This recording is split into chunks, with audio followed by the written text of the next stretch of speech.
We've all experienced it, that profound sense of loss when someone significant walks out of our lives. A relationship that once felt essential suddenly ends, leaving us wondering what went wrong. A friendship that shaped our identity fades away, despite our best efforts to maintain it. A mentor who guided us through critical transitions disappears once we've reached a new stage of life. These departures often leave us questioning ourselves. Did I make a mistake? Should I have tried harder? What if I had been different? We tend to view these endings as failures, evidence that something was broken or incomplete. But what if certain relationships are designed to be temporary? What if some people enter our lives specifically to catalyze growth, deliver particular lessons, or help us access parts of ourselves we couldn't reach alone, and then, their purpose complete, are meant to move on? This perspective might seem counterintuitive in a culture that values permanent bonds and lifelong connections. Yet Carl Jung, one of the 20th century's most profound psychological thinkers, offered a revolutionary framework that helps us understand why some of our most significant relationships may be destined to be temporary rather than permanent.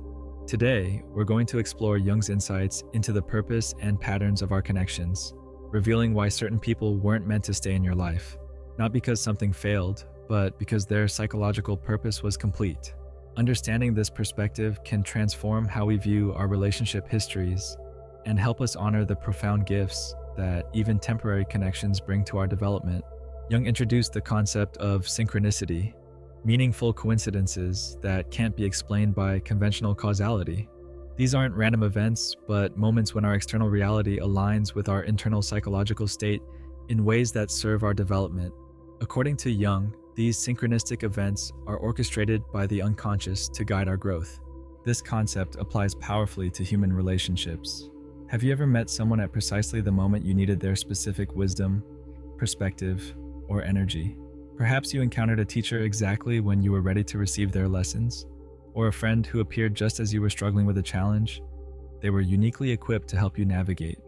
Jung would suggest these weren't mere coincidences, but synchronistic events, meaningful encounters orchestrated by the deeper intelligence of the psyche.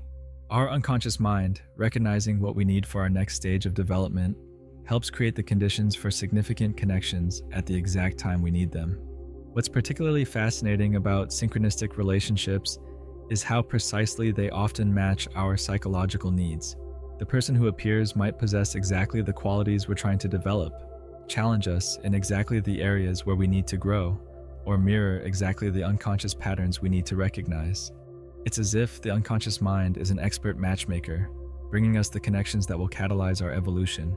If we accept this perspective, it follows naturally that once a synchronistic relationship has fulfilled its purpose, once we've integrated the lesson, developed the quality, or recognized the pattern, the energetic foundation of the connection may dissolve.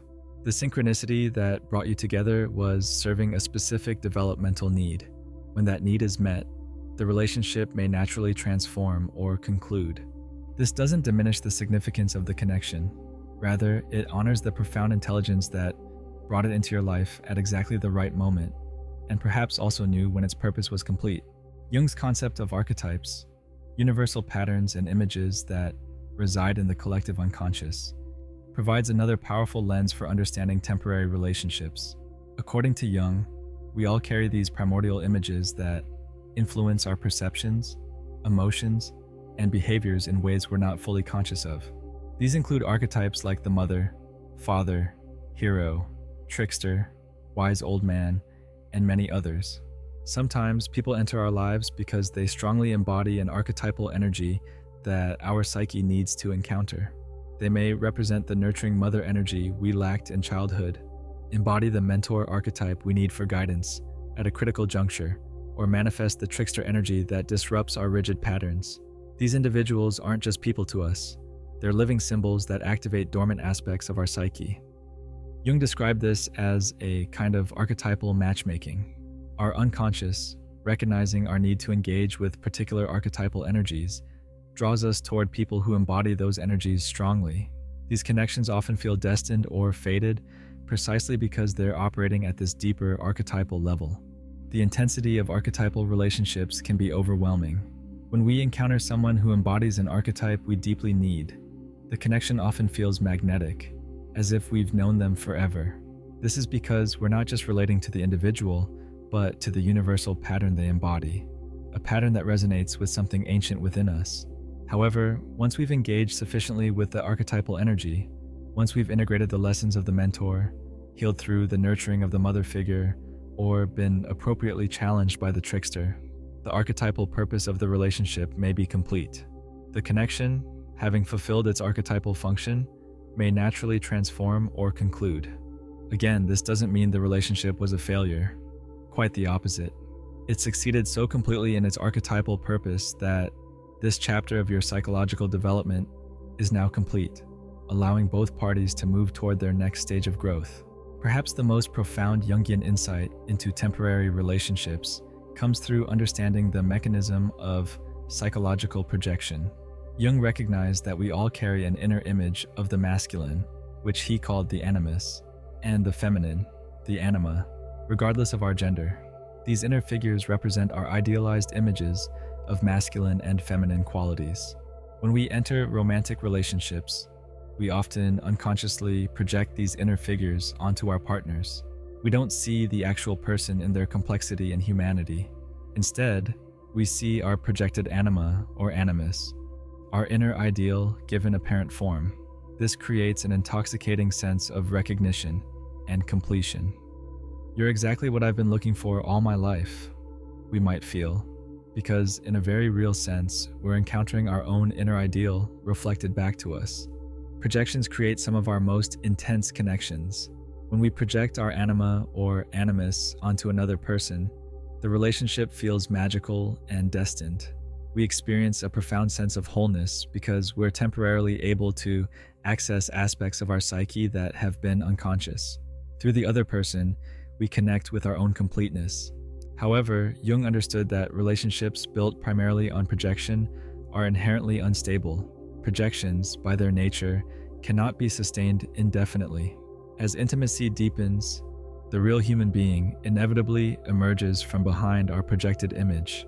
They reveal their complexity, their contradictions, their humanity, qualities that may not align with our internal ideal. This is where many relationships undergo a profound crisis. As projections naturally withdraw, we're faced with a choice. Either develop a relationship with the actual person who has emerged from behind our projections, or end the connection because it no longer delivers the magical completion we initially experienced. Many temporary relationships may simply be completing this natural cycle of projection and withdrawal. The relationship wasn't a failure. It successfully carried projections as long as it could, allowing both people to access important unconscious material. When those projections could no longer be sustained, the relationship had fulfilled a critical psychological purpose. Central to Jung's psychology is the concept of individuation, the lifelong process of integrating the various aspects of the psyche into a more complete, authentic whole. This journey towards psychological completeness is not linear, but moves through distinct stages and transitions, each with its unique challenges and opportunities. Jung observed that certain relationships serve as powerful catalysts for specific stages of our individuation process. Some people enter our lives precisely because they can activate the exact aspects of our development that need attention at a particular moment. They may challenge us in ways that force critical growth, support us through important transitions, or help us access parts of ourselves we've been unable to reach alone. These individuation catalysts often appear at developmental thresholds, those critical junctures where we're ready to evolve into a new phase of psychological maturity. Their presence helps us navigate these transitions, acting as guides, mirrors, or even provocateurs who make staying in our old patterns more uncomfortable than moving forward. When we view relationships through this lens, it becomes clear why some connections that feel absolutely essential during one phase of life may naturally conclude as we complete that developmental stage. The person served as a catalyst for a specific aspect of your individuation journey. Once that particular threshold is crossed, the developmental purpose of the relationship may be complete. This explains why attempting to maintain certain relationships beyond their natural conclusion can feel forced or stagnant. The energetic foundation of the connection was tied to a specific developmental moment that has now passed. Both individuals may need to move toward new connections that will catalyze their next stage of growth. One of Jung's most powerful insights was his understanding that other people often serve as mirrors reflecting our unconscious material back to us. What we can't see directly in ourselves, we can often perceive clearly when it's embodied by another person. This psychological mirroring serves a crucial function in our development. Some of our most intense and transformative relationships are with people who mirror significant aspects of our unconscious minds. They might reflect our unacknowledged strengths, giving us access to capacities we haven't fully owned. They might embody our deepest wounds, allowing us to recognize patterns we need to heal. Or they might mirror our potential, showing us possibilities we haven't yet actualized. These mirror relationships can be profoundly transformative, precisely because they make the unconscious conscious. They bring into awareness material that has been operating beneath the surface, influencing our lives without our recognition. By making these patterns visible, mirror relationships give us the opportunity to integrate this material consciously. However, once the mirrored content has been sufficiently recognized and integrated, the psychological purpose of the relationship may be complete. The mirror has shown us what we needed to see. The unconscious material has become conscious. The relationship, having fulfilled its function as a reflecting surface, may naturally transform or conclude. Again, this doesn't represent a failure, but a successful completion. The mirror relationship has accomplished exactly what it was meant to do. Reflect back to you aspects of yourself that needed conscious integration. Both people, having served this purpose for each other, may now be ready to move toward new mirrors that will reveal different aspects of their developing selves. The shadow, in Jung's psychology, represents the aspects of ourselves we've rejected, denied, or disowned, qualities that don't fit our conscious self-image and thus get pushed into the unconscious, where they continue to influence us in ways we don't recognize. Integrating shadow material is one of the most challenging and important aspects of psychological development. Interestingly, we're often powerfully drawn to people who connect us with our shadow material. These shadow relationships are characterized by intense attraction or aversion, sometimes both simultaneously. The person may embody qualities we've rejected in ourselves, exhibit patterns that mirror our own unconscious behaviors, or trigger emotional reactions that reveal our unresolved wounds. Shadow relationships serve a crucial purpose. They bring unconscious material into awareness, where it can be recognized, accepted, and integrated. Through conflict, tension, and emotional triggering, they make visible patterns that have been operating beneath the surface of our awareness. This is why shadow relationships, while often challenging, can be among our most important teachers. However, these intense shadow connections may also have natural expiration points. Once the shadow material has been sufficiently brought into consciousness, the psychological purpose of the relationship may be complete. The connection, having served its function as a shadow revealer, may naturally transform or conclude. The departure of a shadow relationship doesn't mean you've failed to resolve your issues. Rather, it may indicate that this particular shadow material has been sufficiently illuminated through the relationship. Both people, having catalyzed important shadow work for each other, may now be ready to engage with different aspects of their unconscious through new connections. Throughout his work, Jung explored the concept of psychological completion, the idea that certain psychological processes naturally move through cycles with beginnings, middles, and conclusions. This applies not only to internal processes, but to relationships as well. Certain connections may exist specifically to facilitate a particular psychological process or resolution. Some relationships enter our lives because they offer the opportunity to complete unfinished psychological business. They may allow us to resolve patterns stemming from childhood, heal specific wounds, or close chapters that have remained open in our unconscious. These relationships serve as containers for important psychological work. Jung observed that when this psychological work reaches a natural conclusion, when the pattern has been resolved, the wound sufficiently healed, or the chapter appropriately closed, the energetic foundation of the relationship often shifts. The connection, having fulfilled its purpose as a container for this specific psychological process, may naturally transform or conclude. This reflects a fundamental truth about psychological energy. It moves toward completion and resolution. When a particular aspect of our development has been sufficiently addressed through a relationship, the energy naturally wants to flow toward the next area that needs attention. Attempting to maintain a connection beyond its natural psychological conclusion can actually impede this natural flow of psychic energy. Understanding this can help us recognize when a relationship has fulfilled its psychological purpose. Rather than clinging to connections that feel increasingly forced or stagnant, we can honor the completion they've facilitated and allow both ourselves and the other person to move toward what's next in our respective journeys. Given these Jungian insights, how might we approach the endings of significant relationships with greater consciousness and grace? The first step is developing the capacity to recognize when a relationship has fulfilled its psychological purpose. This isn't always easy, as our ego attachments and fear of loss can cloud our perception.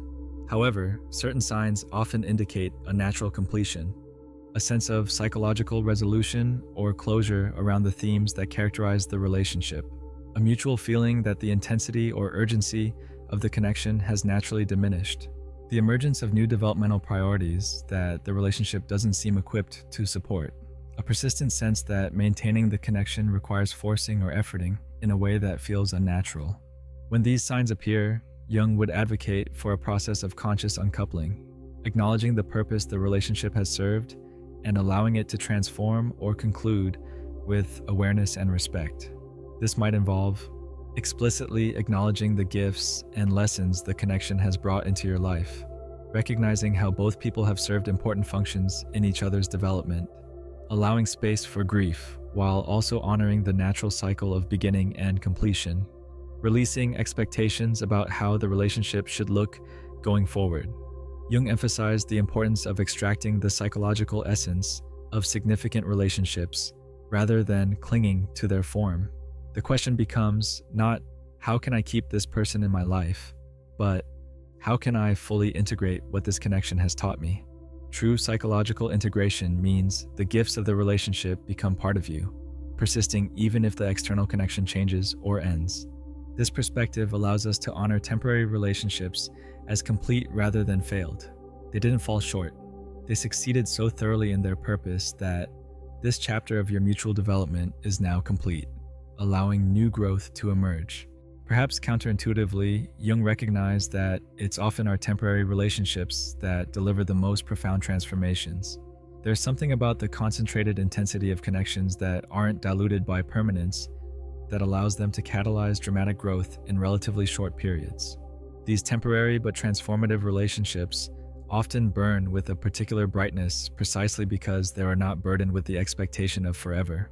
They can fully embody a specific archetypal energy, carry powerful projections, or illuminate particular shadow material without needing to be sustainable across all life circumstances and developmental phases. Jung's psychology encourages us to develop a certain reverence for impermanence. Rather than viewing the temporary nature of some connections as a flaw or failure, we can recognize it as an essential quality that allowed the relationship to deliver its unique gifts. The very fact that some relationships aren't designed to last forever is what enables them to transform us so powerfully during their season. This perspective aligns with Jung's broader understanding of how psychic energy naturally flows. Energy must be able to move and transform rather than becoming fixed or stagnant. Relationships that have fulfilled their psychological purpose need to be able to change form or conclude so that new connections and growth opportunities can emerge. This natural flow serves the evolution of everyone involved. By accepting the impermanence of certain significant relationships, we can engage with them more fully in the present, appreciating their gifts without anxiously trying to secure their future. We can recognize each encounter as complete in itself, a perfect vessel for the particular transformation it was meant to facilitate. As we conclude our exploration of Jung's insights into temporary relationships, we arrive at a profound reframing. Relationships that don't last forever aren't failed connections. They're complete ones. They entered your life for a specific purpose, delivered their unique gifts, and then, their purpose fulfilled, made way for the next chapter of your development. This perspective invites us to review our relationship histories with new eyes. Those significant people who came into your life and then departed weren't mistakes or wrong turns on your path. They were essential guides, teachers, and catalysts who appeared exactly when you needed the specific medicine they carried. Their departure wasn't a failure, but an organic conclusion to a chapter that had fulfilled its purpose. Every significant connection, regardless of its duration, represents a sacred psychological encounter. Each person who has touched your life has contributed to your becoming. They've helped activate aspects of your potential, brought unconscious patterns into awareness, and facilitated your evolution in ways that may continue to unfold long after the relationship itself has transformed. Perhaps the most liberating aspect of this Jungian perspective is that it frees us from the narrative of relationship failure. Instead of asking, "Why didn't it last?" we can ask, "What was this connection meant to teach me?" Instead of seeing departures as evidence of inadequacy, we can recognize them as natural conclusions to specific developmental chapters. As Jung himself observed, the psyche is constantly moving toward wholeness through an elegant intelligence that orchestrates the exact encounters we need for our evolution. Certain people weren't meant to stay because their gift was in the transformation they inspired, not in permanent presence. In their season with you, they delivered exactly what your journey required. And in their departure, they create space for what's next to emerge. By honoring all connections, both those that last and those that conclude, we align ourselves with the natural wisdom of psychological development. We recognize that in the great tapestry of our becoming, each thread serves its purpose, whether it runs through the entire fabric or appears for just a crucial section of the pattern. Together, they create the intricate masterpiece of a fully lived life.